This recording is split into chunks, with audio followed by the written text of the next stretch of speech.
Telangana governor పదవికి తమిళిసై రాజీనామా చేశారు. తమిళనాడు నుంచి లోక్సభకు పోటీ చేసే అవకాశం ఉన్నట్టుగా తెలుస్తోంది.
తెలంగాణ గవర్నర్ పదవికి తమిళిసై రాజీనామా చేశారు. తమిళనాడు నుంచి లోక్సభకు పోటీ చేసే అవకాశం ఉన్నట్టుగా తెలుస్తోంది.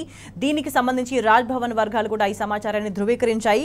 అయితే చెన్నై సౌత్ లేదా తిరునల్వేలి లేదా కన్యాకుమారిలో ఏదో ఒక చోట నుంచి ఆమె ఎన్నికల బరిలో దిగనున్నట్టుగా సమాచారం అందుతోంది.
తెలంగాణ గవర్నర్ తమిళిసై పదవికి రాజీనామా చేశారు.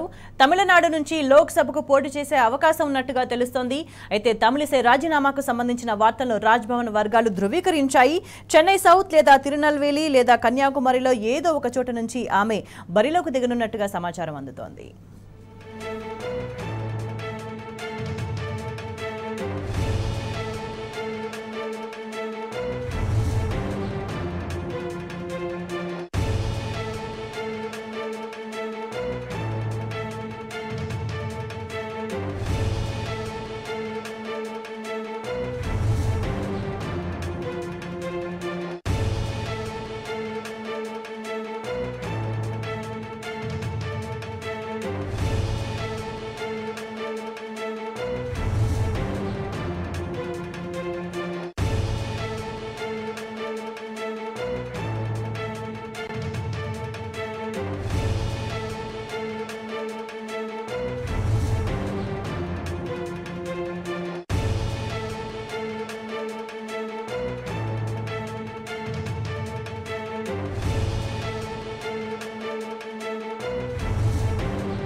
గవర్నర్ తమిళిసై రాజీనామాకు సంబంధించి మరింత సమాచారాన్ని మా ప్రతినిధి సూరజ్ అందిస్తారు. సూరజ్, గవర్నర్ తమిళిసై సౌందరరాజన్ తన పదవికి రాజీనామా చేసినట్టుగా మనకు అందుతున్న సమాచారాన్ని బట్టి తెలుస్తుంది. దీన్ని కూడా రాజ్భవన్ వర్గాలు అనధికారికంగా ధృవీకరించాయి.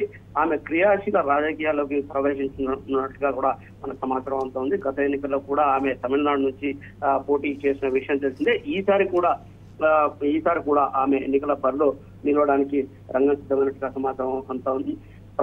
ప్రధానమంత్రి నరేంద్ర మోడీ రాష్ట్రంలో పర్యటిస్తున్న విషయం తెలిసి ఈ నేపథ్యంలో ఆయన రాత్రి రాజ్భవన్లో బస చేశారు. ఇద్దరు కూడా భేటీ అయినట్టుగా సమాచారం అంతా ఉంది. కన్యాకుమారి నుంచి కానీ, తిరునల్వేలి నుంచి కానీ, చెన్నై సౌత్ నుంచి కానీ లోక్సభకు తమిళిసై పోటీకి దిగనున్నట్టుగా మనకు అందుతున్న సమాచారం బట్టి తెలుస్తుంది. ఇక తెలంగాణ రాష్ట్రానికి తొలి మహిళా గవర్నర్ గా 2019 సెప్టెంబర్ 8వ తేదీన ఆమె బాధ్యతలు స్వీకరించిన విషయం తెలిసిందే. తెలంగాణ గవర్నర్ తమిళిసై సౌందరరాజన్ కు పుదుచ్చేరి గవర్నర్ గా కేంద్రం అదనపు బాధ్యతలను అప్పగించింది. ఫిబ్రవరి 2021లో రాష్ట్రపతి ఈ ఉత్తర్వులు జారీ చేసిన విషయం తెలిస్తే ఆమె కేంద్ర పాలిత రాష్ట్రం పుదుచ్చేరి లెఫ్టినెంట్ గవర్నర్ గా ఫిబ్రవరి 18, 2021 బాధ్యతలు కూడా చేపట్టిన విషయం తెలిస్తే మొత్తం చూసుకుంటే కనుక క్రియాశీల రాజకీయాల్లో మరొకసారి ప్రవేశించే క్రమంలో తమిళిసై తన రాజీనామాను కేంద్రానికి సమర్పించినట్టుగా మనకు అందుతున్న సమాచారం బట్టి తెలుస్తుంది. ఆమె చెన్నైలోని మద్రాస్ మెడికల్ విశ్వవిద్యాలయంలో MBBS విద్యను పూర్తి చేసిన విషయం కూడా తెలిస్తే ఆమె ఈ గైనకాలజీ విభాగంలో స్పెషలిస్ట్ గా కూడా అక్కడ ప్రాక్టీస్ చేసిన అనుభవం కూడా ఉంది. క్రియాశీల రాజకీయాల్లో బీజేపీ తరఫున గత ఎన్నికల్లో కూడా ఆమె పోటీ చేసింది. 1999లో దక్షిణ చెన్నై జిల్లా వైద్య విభాగం కార్యదర్శిగా పనిచేశారు. 2001లో తమిళనాడు రాష్ట్ర వైద్య విభాగం ప్రధాన కార్యదర్శిగా, ఆ తర్వాత 2007లో అఖిల భారత కో కన్వీనర్ గా, 2007లో భారతీయ జనతా పార్టీ ప్రధాన కార్యదర్శిగా కూడా పనిచేశారు. 2010లో తమిళనాడు రాష్ట్ర భారతీయ జనతా పార్టీ ఉపాధ్యక్షురాలుగా, 2013లో భారతీయ జనతా పార్టీ జాతీయ ప్రధాన కార్యదర్శిగా, 2014 సంవత్సరం నుంచి తమిళనాడు భారత జాతీయ పార్టీ అధ్యక్షురాలుగా కూడా కొనసాగిన విషయం తెలిసింది. 2006, 2011లో 2 సార్లు కూడా శాసనసభ సభ్యురాలుగా, 2009, 2019లో 2 సార్లు లోక్సభ సభ్యురాలుగా కూడా పోటీ చేసి ఆమె ఓడిపోయిన పరిస్థితి మనకు తెలిసి ఈ నేపథ్యంలో తర్వాత ఆమె తెలంగాణ రాష్ట్రానికి తొలి మహిళా గవర్నర్ గా అపాయింట్ అయిన విషయం కూడా తెలిసి 2019 సెప్టెంబర్ 8న ఆమె ఈ బాధ్యతలు స్వీకరించింది. వచ్చే ఏడాదితో ఆమె గవర్నర్ గా కూడా టెన్యూర్ ముగిసిపోతుంది. ఈ నేపథ్యంలోనే ముందుగా ఆమె రాజీనామా చేసి క్రియాశీల రాజకీయాల్లో ప్రవేశించి మరొక్కసారి తమిళనాడు నుంచి లోక్సభకు ప్రాతినిధ్యం వహించేలా పోటీలో నిలబడాలని చెప్పి భావిస్తున్న క్రమంలోనే రాత్రి ప్రధానమంత్రి నరేంద్ర మోడీతో ఆమె ఈ విషయాన్ని చర్చించినట్టుగా సమాచారం అంతా ఉంది. ఆ తర్వాత ఆమె రాజీనామా నిర్ణయం తీసుకున్నట్టుగా కూడా ఒక సమాచారం మనకు అందుతుంది. ఈ నేపథ్యంలోనే రాజ్భవన్ వర్గాలతో మాట్లాడినప్పుడు ఆమె రాజీనామా విషయాన్ని అనధికారికంగా ధృవీకరిస్తున్న పరిస్థితులు కనిపిస్తున్నాయి. అయితే అధికారికంగా ఇందుకు సంబంధించిన సమాచారం వెల్లడించాల్సిన అవసరం ఉంది. ఇందుకు సంబంధించి ఒక అధికారిక ప్రకటన రాజ్భవన్ నుంచి వచ్చే అవకాశాలు ఉన్నట్టుగా కూడా మనకు అందుతున్న సమాచారాన్ని బట్టి తెలుస్తోంది. రైట్ సూరజ్.